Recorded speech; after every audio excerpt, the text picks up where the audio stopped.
I remember what it felt like to close my hands into fists. That was 7 years ago, before they took my fingers and gave me something better. The copper taste floods my mouth the moment the connection ports bite into the base of my skull. 3 sharp clicks, like the chambering of rounds in a bolt pistol, and then the stims hit my bloodstream with the force of a plasma discharge. My vision blurs, then sharpens beyond anything human eyes were meant to process. The cockpit of the Fury Interceptor resolves into perfect clarity. Every gauge and readout suddenly comprehensible not through sight, but through something deeper, something that bypasses the slow pathways of organic thought. This is what they call neural interface. This is what they promised would make me better. The adrenaline-laced cocktail burns through my veins like promethium, setting every nerve ending alight with sensation that is both agony and ecstasy. My heart, reinforced with ceramite threading and chemical regulators, hammers against my ribs at 140 beats per minute. The sound echoes through the augmetic implants in my chest, amplified and processed, turned into data that feeds directly into the fighter's systems. I am the heartbeat of the machine. The machine is the rhythm of my existence. My hands, what remain of them, rest against control surfaces that no longer require conscious thought to manipulate. The flesh ended at the second knuckle 3 years ago, replaced with servo-enhanced digits that interface directly with the Fury's targeting arrays. They are more responsive than bone and muscle ever were, more precise than any human hand could hope to be. They are cold, efficient, perfect. I cannot remember what warmth felt like in my fingertips. The void beyond the armored canopy stretches infinite and black, broken only by the distant light of dying stars and the running lights of the carrier that serves as my home. The unrelenting Valor, a lunar-class cruiser that has been my prison and my purpose for longer than I care to calculate. Out here, in the silence between worlds, the engines of my fighter howl with a fury that should be deafening, but I hear it differently now, filtered through augmetic audio processors that turn the scream of thrust into something almost musical, a symphony of destruction that plays in frequencies beyond human hearing. I am already flying, though I have no memory of launching. The mission briefing exists in my mind as pure data, downloaded directly through the neural ports while I was still being prepared in the flight bay. Target coordinates, threat assessment, expected casualties, all of it compressed into packets of information that bypass the slow process of reading or listening. I know what I must do before I am conscious enough to question why. This is efficiency. This is what it means to serve the Emperor as one of his chosen instruments. The stims continue their work, suppressing pain receptors, amplifying reaction time, flooding my system with chemicals that turn fear into focus and doubt into determination. I should feel something about what is happening, about what I have become, but the part of my brain that once generated such feelings has been repurposed, optimized, made useful for combat calculations and threat analysis. Sometimes, in the brief moments between connection and full integration, I remember that I was someone once. Someone with a name that meant something beyond a pilot designation. Someone who felt the warmth of another person's hand, who tasted food that was not nutrient paste designed for optimal processing, who dreamed of futures that extended beyond the next sortie. But those moments fade quickly, drowned beneath the chemical tide and the machine's insistent whisper. The Fury needs me. The Emperor needs me. The Imperium needs me. And I, whatever remains of what I was, need this more than anything. The connection completes. My consciousness dissolves into the fighter's machine spirit, and together, we become something that was never meant to exist, yet cannot stop existing. We hunt. The patrol route takes 4 hours to complete. A standard sweep of the void surrounding the unrelenting Valor, as she drifts through the segmentum obscurus on her 12th year of continuous campaign. 12 years. The number exists in my neural database, filed alongside thousands of other operational parameters that define existence aboard this lunar-class cruiser. 12 years of prosecuting the Emperor's will against enemies whose names blur together into a single litany of violence and death.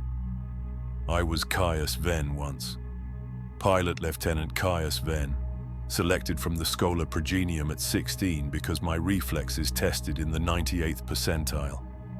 They showed me the results on a data slate, those dry numbers that would determine the trajectory of my entire existence.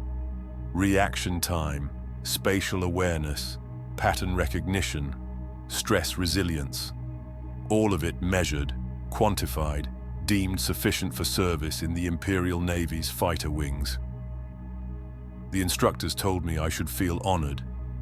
They were not wrong, though honor is a concept that has lost much of its meaning in the years since. The unrelenting valor houses 3,000 souls in corridors that smell of recycled air and machine oil, a scent so pervasive that it has become indistinguishable from the act of breathing itself. The air is processed through filtration systems older than most of the crew, cleaned and recirculated until it tastes of metal and the faint tang of incense from the ship's chapel. Down in the lower decks, where the regular crew maintain the plasma reactors and void shield generators, they joke that the air has been breathed so many times it has forgotten what oxygen truly is. We do not breathe that air often.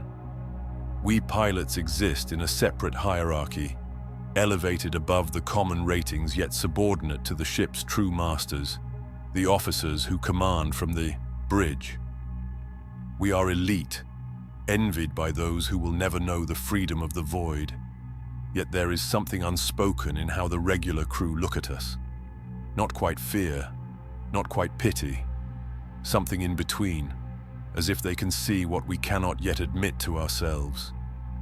The fighter bays are our true home, vast chambers of cathedral-like proportion where dozens of Fury interceptors rest in their launch cradles like sleeping predators. We live closer to our aircraft than to other humans, our quarters positioned mere meters from the flight deck, designed for rapid deployment when the alarm klaxons sound. The smell here is different, rich with the scent of promethium and sacred oils, the incense of tech priests who minister to machine spirits with prayers and precision maintenance. My Fury waits in Bay 17, designation Imperial Retribution, though I think of her simply as mine. She is a brutal thing, a marriage of ceramite armor and adamantium superstructure that weighs 43 tons fully loaded and handles like a weapon rather than a vehicle. Her twinless cannons are housed in wing mounts that can track independently of the fuselage, and her engines burn hot enough to leave a plasma trail visible for thousands of kilometers. She demands everything from those who fly her, demands sacrifice measured in flesh and bone and sanity. The senior pilots understand this in ways the newly inducted do not. I see them in the ready rooms, men and women with 20 or 30 years of service who have become something other than human. Their augmetic replacements are impossible to miss. Servo arms where flesh once was, optical implants that glow faintly in low light, neural ports that cover their scalps like ritual scarification. But it is their eyes that disturb me most, the hollow quality behind even organic lenses, as if they are looking at the world from very far away. They move with mechanical precision even outside their cockpits, their gestures economical and purposeful, their speech patterns clipped and efficient. They do not laugh. They do not complain. They do not seem to sleep so much as power down between missions, sitting motionless in their quarters with their eyes open, waiting for the next call to service. I am beginning to understand why. I am beginning to see my own reflection in their faces and recognize the shape of what I am becoming. The recognition comes 3 days before I understand its true meaning. 3 days before the alarm klaxons shatter the artificial night cycle and send us scrambling to the flight deck with our hearts already racing, our bodies responding to the chemical triggers implanted during basic training.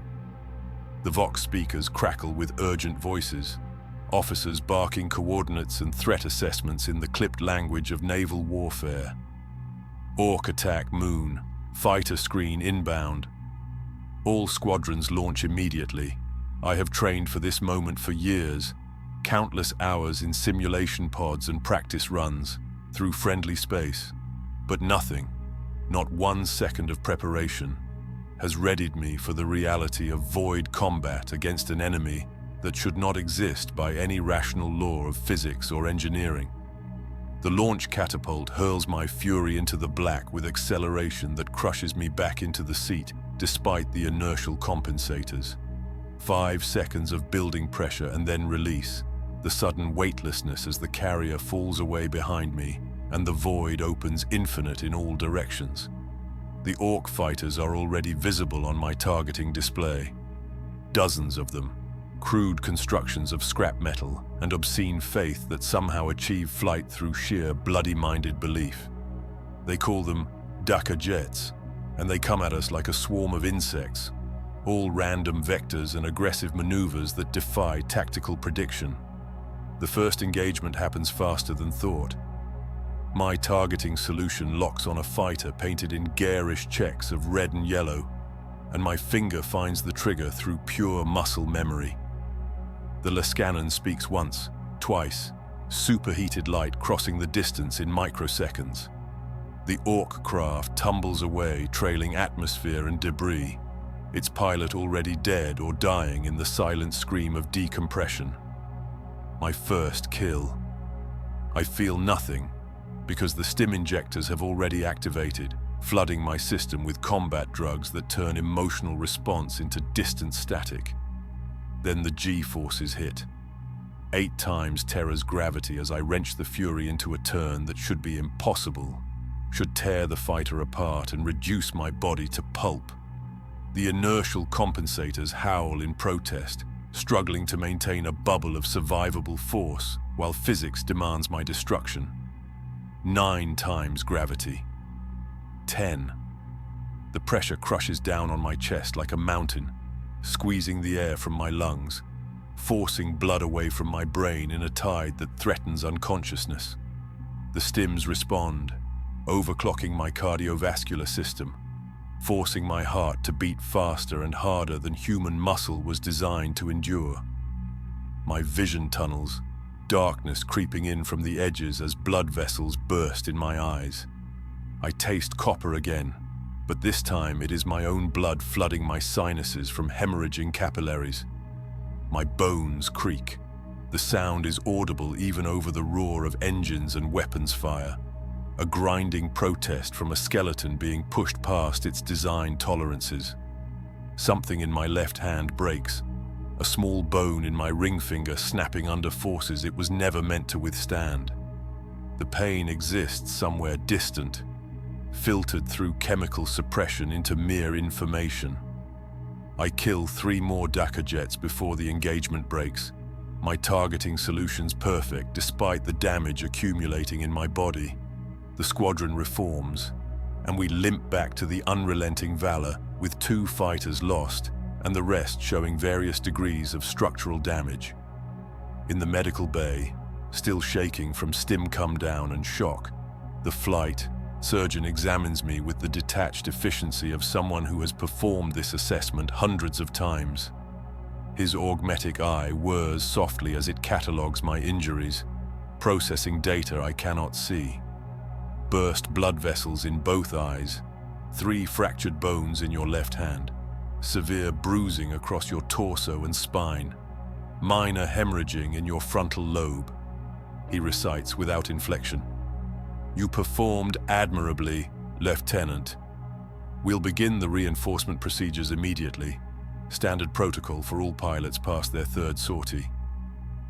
He does not ask if I consent. Consent is not part of the protocol. The procedures begin within hours, while my body is still processing the trauma of that first engagement.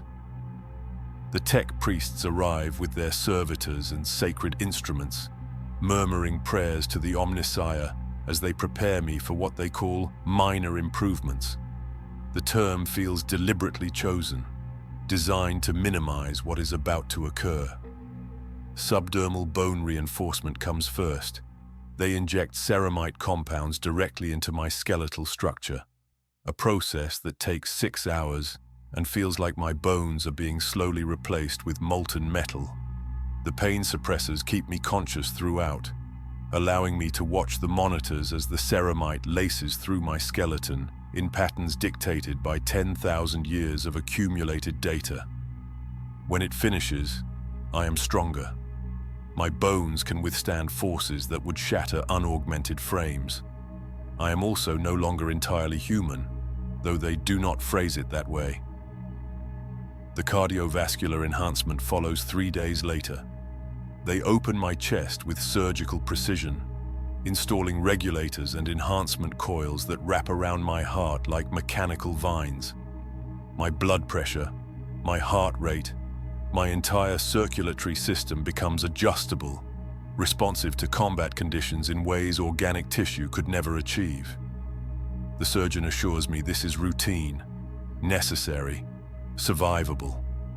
Thousands of pilots have undergone the same modifications. The survival rate is acceptable. My left eye comes next, replaced after the burst blood vessels proved too damaged to repair conventionally. The augmetic that takes its place is a masterwork of mechanicus engineering, capable of tracking targeting solutions faster than organic nerves can process information. I watch them remove my original eye, watch them install the new one, and feel nothing but a distant sense of loss for something I cannot quite name. Food tastes different afterward. My enhanced metabolism, designed to process stims more efficiently, transforms every meal into mere fuel. The subtle flavors that once made eating pleasurable become irrelevant data, sorted and discarded by a system that cares only for nutritional optimization. I eat because my body requires energy. The enjoyment is secondary, then tertiary, then forgotten entirely. Sleep becomes something else. Not the natural rest of exhausted flesh, but a scheduled subroutine my body, powering down at designated intervals, whether I feel tired or not. I lie in my quarters with my eyes open, my augmetic eye continuing to process information even as my organic systems recover. Dreams, when they come, feel artificial, like simulations running in background processes. My hands develop a tremor when I am not in the cockpit. Subtle at first, barely noticeable, but growing more pronounced with each passing week. The flight surgeon explains that my nervous system has adapted to the steadiness of flight assist servos, that my body now craves the connection to something more stable than mere flesh and bone. The tremor disappears the moment I jack into my fury. This, they assure me, is normal. The missions continue. An Eldar Corsair fleet that moves with impossible grace, their fighters dancing through void space in patterns that seem choreographed by alien minds. A chaos raiding party whose fighters bear mutations that twist the eye and corrupt the soul. A Tyrannid bioship's fighter swarms, living creatures bred for void combat that attack with insect-like coordination. Each battle demands more. Each engagement pushes me closer to limits I did not know existed. And after each one, more improvements, more enhancements, more necessary modifications to keep me functional. Fellow pilots begin to disappear, not dying in combat, which would at least carry the dignity of honorable service, but rotating out to other duties. The announcements come during shift briefings, delivered with bureaucratic efficiency. Pilot Lieutenant Marcos, reassigned. Pilot Ensign Thrace, rotating to support operations. Pilot Lieutenant Vesson, transferred to shipboard systems. No one speaks about where they go. No one asks. The silence around their absence is louder than any explanation could be. I see the endpoint in the veterans who remain. Pilots with 20 years of service, 30, their augmentations so extensive that they barely resemble anything human. Servo arms, neural stacks covering their skulls, respiratory systems replaced entirely with mechanical alternatives. They sit in the ready rooms like statues, waiting for deployment with the patience of machines that have forgotten what impatience feels like. I am 7 months into my service. I wonder how long before I join them in that hollow waiting. I wonder if I will notice the transition, or if it will be as gradual and inevitable as everything else. The realization comes slowly, then all at once. I am addicted to flight in ways that transcend chemical dependency. The stim cocktails create their own hunger, certainly. My body has learned to crave the rush of combat drugs, the way they sharpen thought and suppress weakness. But there is something deeper, something the flight surgeons never warned about in their pre-augmentation briefings. When I am connected to my fury, when the neural interface slides home, and my consciousness merges with the machine's spirit, I experience a purity of purpose that makes everything else feel like static and noise. Human doubt dissolves. Fear becomes data to be processed and dismissed. Morality reduces to simple equations of threat assessment and target prioritization. In the cockpit, I am perfect. I am complete. I am exactly what I was designed to be. On the ground, disconnected, I am something else. Something incomplete. A piece of machinery waiting to be activated, hollow and purposeless. I find myself returning to the fighter bay during off hours, standing beside my fury, my hands resting against her hull as if proximity alone might restore the clarity I feel only in flight. My personal relationships atrophy like unused muscles. The regular crew, those unaugmented souls who still possess the full range of human emotion, unfiltered by chemical regulation, become incomprehensible to me. They laugh at jokes I cannot pass. They grieve losses I can only categorize as acceptable casualties. They dream of futures that extend beyond the next mission, and I cannot understand why such dreams would matter. I try, sometimes, to explain what flight feels like, but the words emerge wrong, translated through thought processes that have been optimized for combat calculation rather than human connection. They look at me with expressions I used to recognize as concern or pity. Now they simply register as irrelevant emotional responses. The squadron loses 3 pilots in a single engagement against a word-bearer's strike cruiser, not to enemy fire, which would carry meaning and honor, but to their own augmentations failing under stress. Pilot Lieutenant Corvin's heart explodes mid-maneuver when his stim regulators malfunction, flooding his system with 10 times the recommended dosage in a single catastrophic surge. His fighter continues on its trajectory for 47 seconds before impact protocols recognize pilot death and trigger emergency shutdown. Pilot Ensign Thale's neural interface overloads during a high-stress turn. The feedback loop between human consciousness and machine spirit, creating a cascade failure that leaves her catatonic in her cockpit. Eyes open but seeing nothing, breathing but not alive in any meaningful sense. Pilot Lieutenant Marcus simply stops, his augmented nervous system rejecting further input, his body seizing in the command seat as organic and mechanical components war for control. The tech priests recover his fighter. They do not speak about what they found inside. I receive more upgrades. This is presented not as response to the deaths, but as scheduled maintenance, routine enhancement, inevitable progression. Direct neural connection ports that bypass organic nerve pathways entirely, eliminating the delays inherent in flesh-based signal transmission. Muscle fiber replacement in my arms and legs, synthetic tissues that respond faster and tire slower than anything biology could produce. Installation of secondary organs, redundant systems designed to process combat drugs more efficiently, to filter toxins, to keep me functional when single organ dependency would mean failure. The procedures take weeks.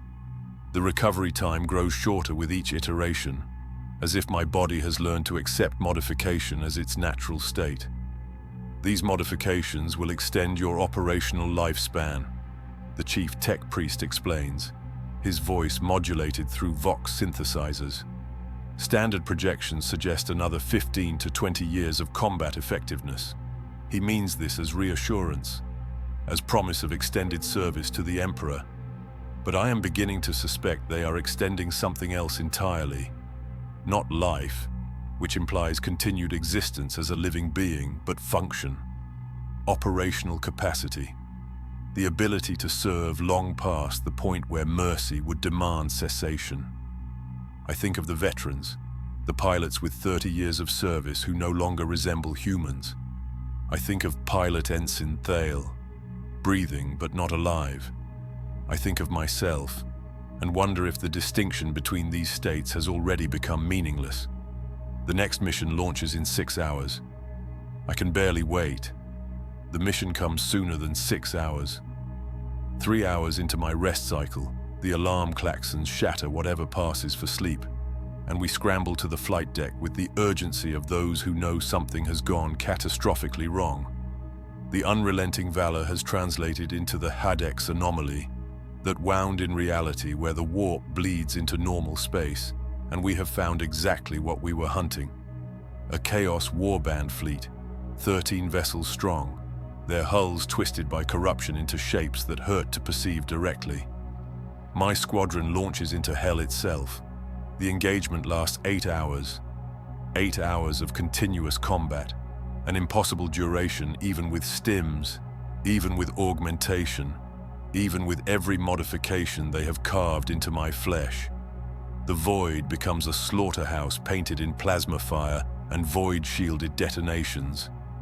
Chaos fighters swarm from their carriers like demon spawn given form. Their pilots corrupted things that feel no pain and survive damage that should be instantly fatal.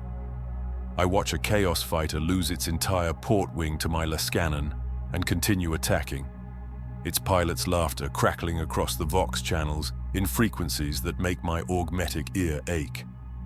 I watch friendly fighters torn apart by warp-spawned weapons that ignore armor and shields, dissolving matter at some fundamental level that physics cannot explain. I listen to the screaming across the command frequency as pilots succumb to corruption, to terror, to simple mechanical failure under stress that exceeds every tolerance. Pilot Ensign Varro starts speaking in tongues, his Vox transmission degrading into language that predates human civilization. His fighter impacts a Chaos cruiser at full thrust 3 minutes later. Pilot Lieutenant Essing simply stops responding, her fighter drifting in a lazy spiral until enemy fire reduces it to constituent atoms. Pilot Captain Thrennick, our squadron leader with 18 years of service, survives for 7 hours before something gives way in his augmented cardiovascular system, and he bleeds out internally while still locked in his command seat. I survive through skill, through augmentation, through something darker. I stop thinking, stop feeling, become purely reactive, my consciousness merging so completely with the Fury's machine spirit that I can no longer distinguish where my thoughts end and the aircraft's automated systems begin. I am not flying the fighter. I am not operating weapons systems. I am simply existing as a conduit through which destruction flows, targeting solutions appearing in my mind fully formed, maneuvers executing before conscious thought can form. For 8 hours, I am not human. I am function made manifest. When the Chaos fleet finally breaks and flees back into the warp, 19 pilots from our wing do not return. I limp back to the unrelenting valor with my fighter held together by emergency force fields and desperation, and collapse in the medical bay before the tech priests can even begin their assessment. I spend 6 days in recovery. 6 days of being rebuilt, of having systems replaced and augmentations upgraded and damage catalogued with bureaucratic precision. I drift in and out of consciousness, maintained at the edge of awareness by drugs that prevent my body from shutting down entirely while they work. It is during one of these half-conscious moments that I see them. Through the window of my recovery chamber, down a corridor I have never noticed before, I watch as servo skulls and tech priests move in careful procession. They are transporting something, someone, a figure strapped to an anti-grav gurney. I recognize the flight suit first, then the augmentations, then, with dawning horror, the face. Pilot Lieutenant Marcos, reassigned to other duties 6 months ago. They wheel him into a chamber deep in the ship's engineerium, and through the briefly opened blast doors, I see others. Dozens of others. Pilots converted into servitors, their consciousnesses reduced to biological processors. Pilots hardwired directly into gunnery control systems, their bodies merged with weapon arrays, their minds trapped in eternal calculations of firing solutions and target acquisition. The flight surgeon notices me watching. His expression, what remains visible behind his augmetics, holds no sympathy. "Every component serves the Emperor, Lieutenant," he says, his voice modulated and emotionless.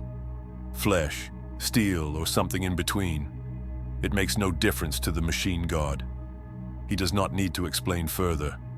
I understand now where the retired pilots go. I understand what awaits at the end of operational effectiveness. There is no retirement. There is no rest. There is only service, in whatever form service requires. The revelation should break something fundamental in my understanding of purpose, of service, of what it means to exist within the Emperor's grand design. But there is nowhere for that breaking to go, no avenue for refusal, no option to stop. The knowledge sits inside me like a tumor, growing but contained, unable to metastasize into action, because action itself has become impossible. I continue to fly, because that is all I am now. The augmentations have progressed too far to allow normal function outside a cockpit.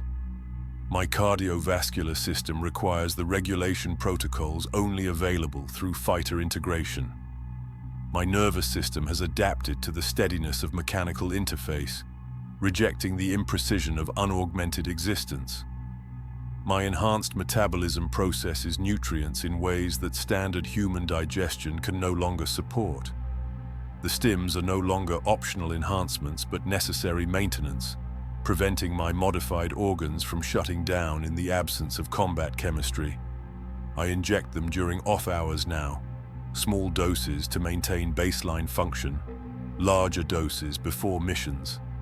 The distinction between enhancement and dependency has ceased to exist. 3 weeks after my recovery, the tech priests summon me for what they call optimization procedures. The term has evolved beyond minor improvements into something more comprehensive, more final. They remove my lower intestines entirely, replacing them with nutrient recyclers that extract maximum efficiency from minimum input. I no longer eat in any meaningful sense. I consume compressed nutrient blocks that taste of nothing and provide exactly calculated sustenance. The pleasure of eating, already diminished by metabolic enhancement, disappears completely. Waste processing systems follow, mechanical solutions to biological necessities, eliminating the need for standard human functions. I am becoming streamlined, optimized, reduced to only those components necessary for combat effectiveness.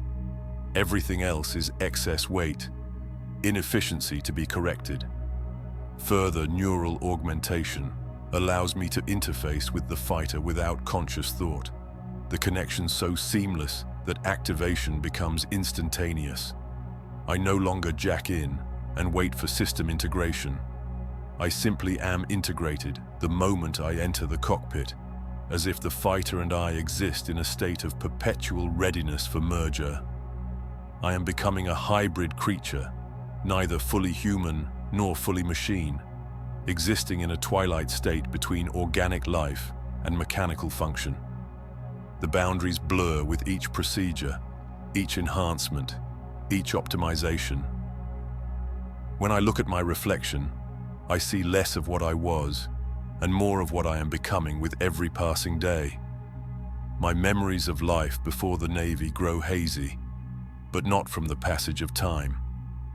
The tech priests explain, during one procedure, that they are performing neurological restructuring.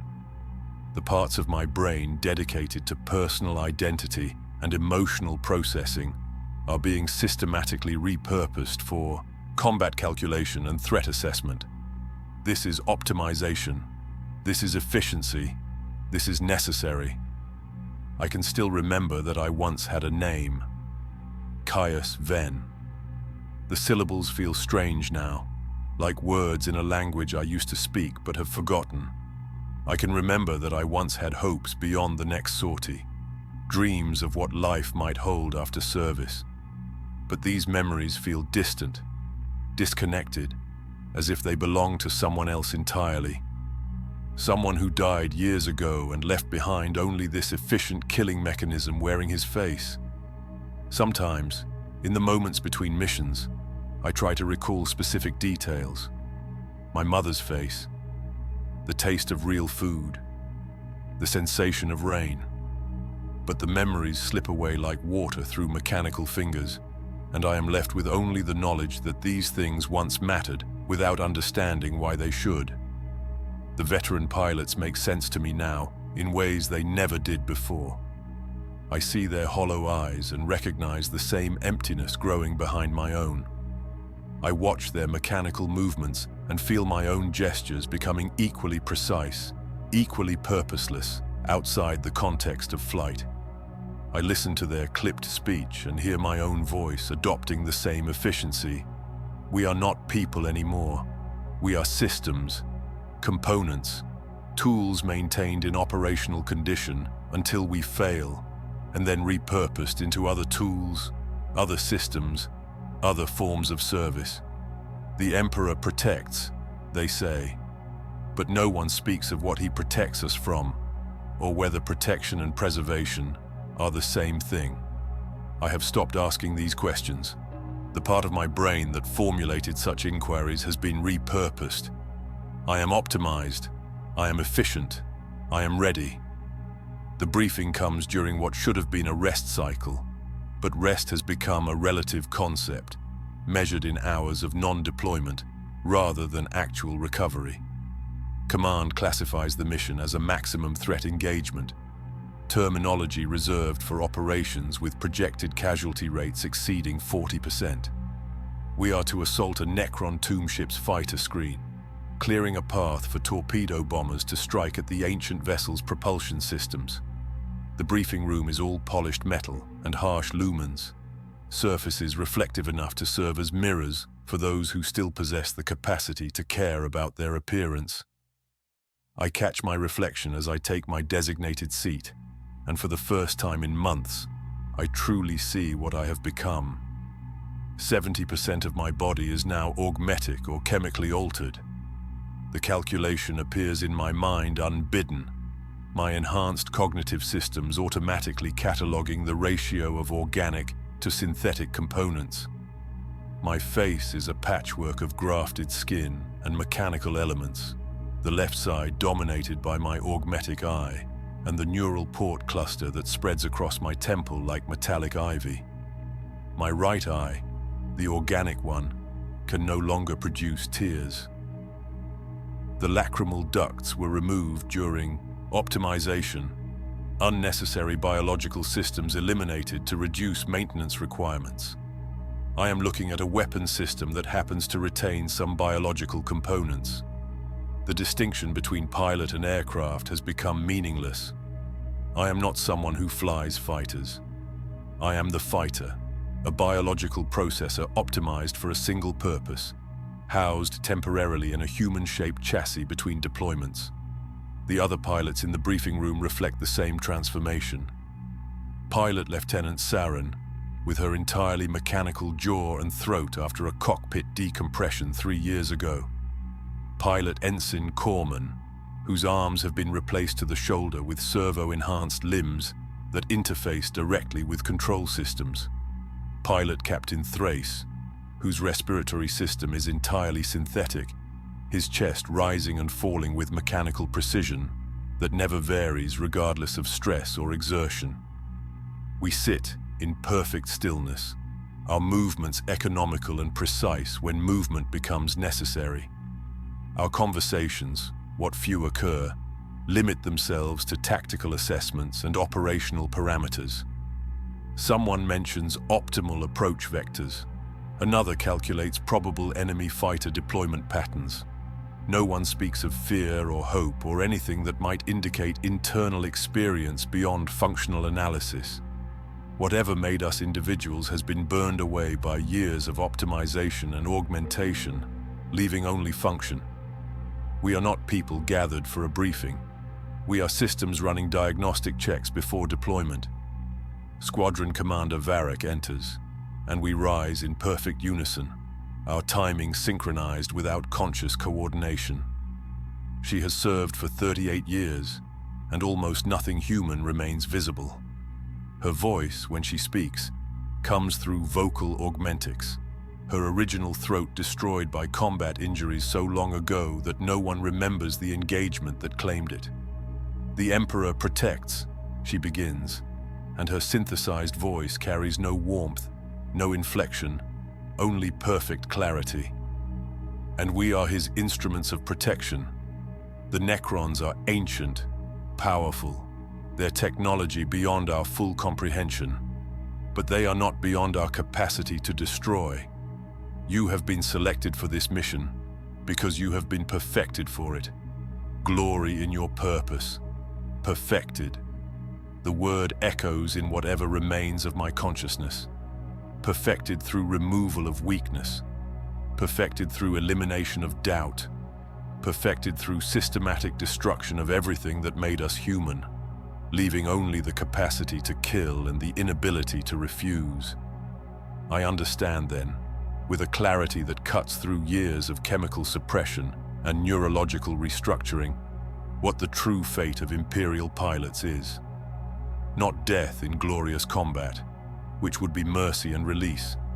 Not even the servitor conversion I witnessed in the Engineerium, which at least represents an ending of conscious experience. Our fate is this: slow transformation into something that serves forever, long past the point where death would have been a kindness.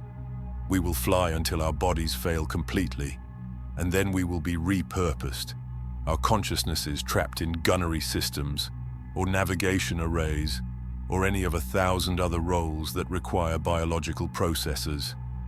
We will serve for decades, centuries perhaps, aware but unable to die, unable to rest, unable to be anything except instruments of the Emperor's will.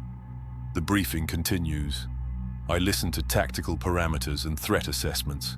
I acknowledge my assigned role in the formation, and I understand that I stopped being Caius Venn years ago, perhaps the moment I first jacked into my fury. What remains is simply waiting to discover what form my eternal service will ultimately take. The launch comes 6 hours later, and I am ready because readiness is the only state I know anymore. My squadron deploys against the Necron tomb ship with the precision of a firing sequence.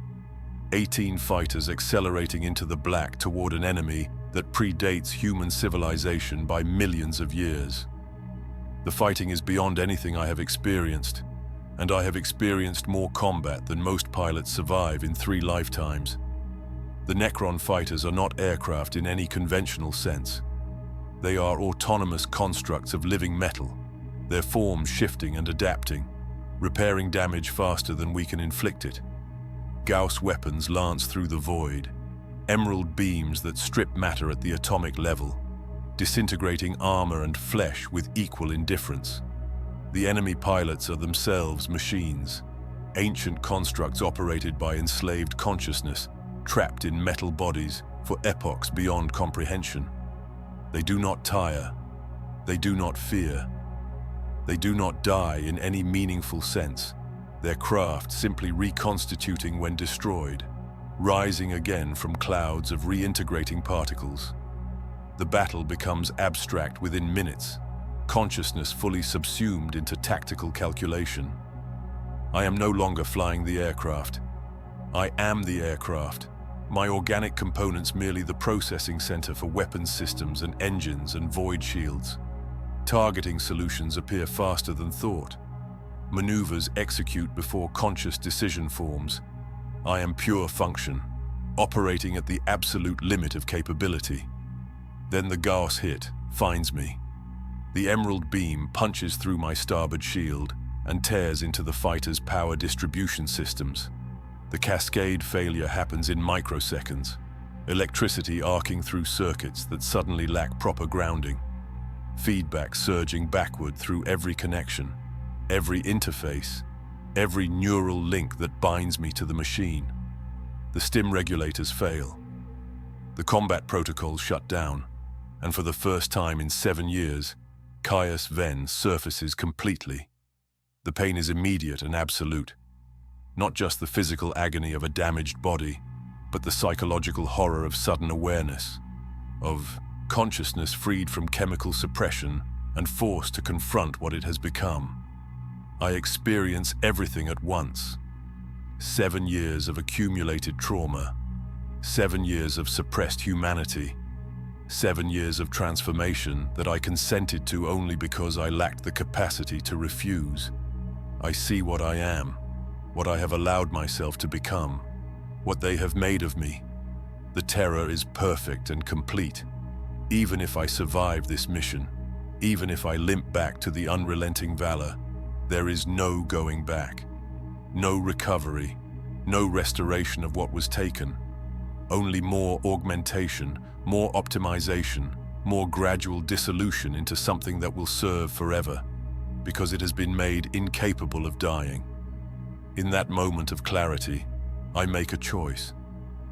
Perhaps the only choice that has truly been mine in years. Instead of pulling back from the Necron lines, I push forward, deeper into their formation, toward the tomb ship's fighter bay, where their constructs emerge in endless waves from docking cradles older than Terra's recorded history. My consciousness floods with memory. Not tactical data, not threat assessments, not the sterile information that has replaced thought. Real memory. Human memory. My mother's face, lined with age and worry, the day I left for the Scholar Progenium. The taste of real food, fresh fruit from the agri levels, sweetness that had nothing to do with nutritional optimization. The feeling of sunlight on unaugmented skin during a rare surface leave.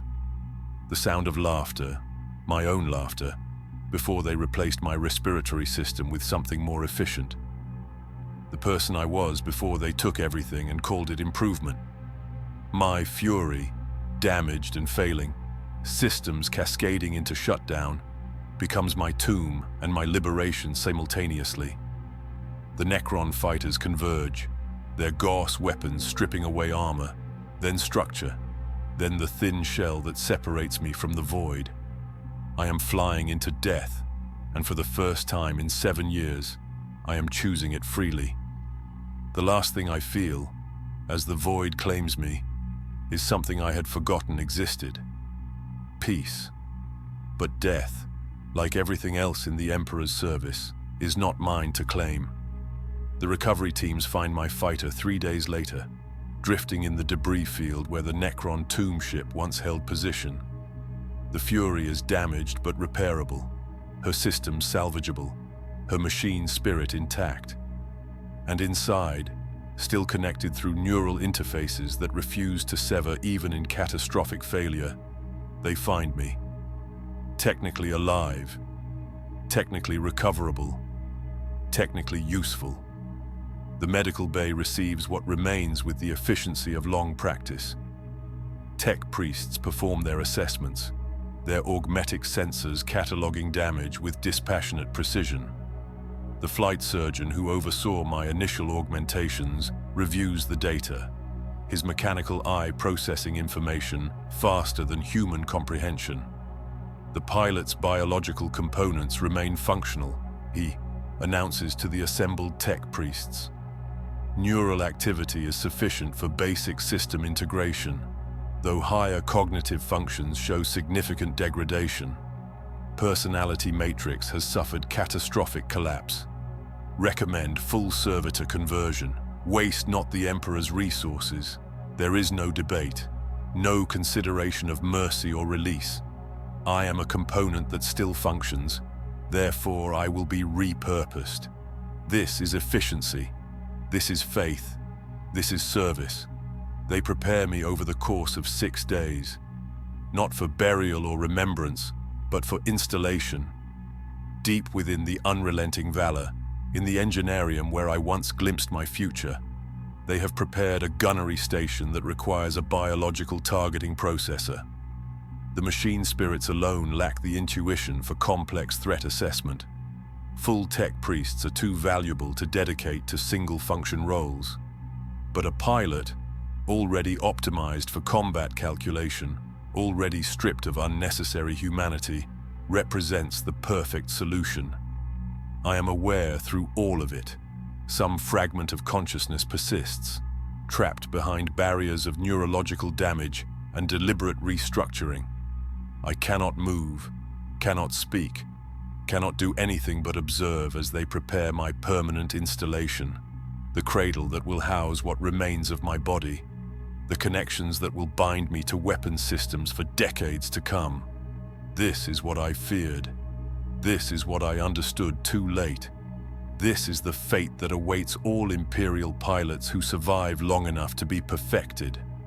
We see through his eyes one final time as they lower him into the gunnery station, as the connection ports slide home with that familiar triple click, as the stim injectors activate and flood his system with chemicals that will keep his biological components functional indefinitely. The view narrows, focuses, reduces to targeting solutions and threat assessments. The world becomes data, and data becomes purpose, and purpose becomes everything. The last coherent thought that forms in what remains of Caius Ven's consciousness is a prayer, or perhaps a mantra, or perhaps simply the final loop of programming in a system that has been reduced to its most basic function. The Emperor protects. The Emperor protects. The Emperor protects. But the words hold no meaning now, no faith, no understanding of what protection means or costs. They are simply sounds, repeated eternally, the last echo of something that once believed in glory and honor and service freely given. The connection completes, the systems integrate, and somewhere deep within the machinery of the unrelenting valor, another biological processor comes online, joining dozens of others who once had names and dreams and faces their mothers would have recognized. The sound echoes through levels no one visits, chambers where only tech priests and servitors perform their endless maintenance. The click of connection ports sliding home, the hiss of stim injectors activating. The moment when self dissolves into function, over and over, forever, in service to a distant throne that neither knows nor cares about the price paid in its name. I remember what it felt like to close my hands into fists, but that memory belongs to someone who died 7 years ago, someone who believed that service meant something beyond transformation and efficiency and the slow dissolution of everything that made him human. What remains serves, will always serve, can do nothing but serve. The Emperor protects, and we, his instruments, cannot even scream.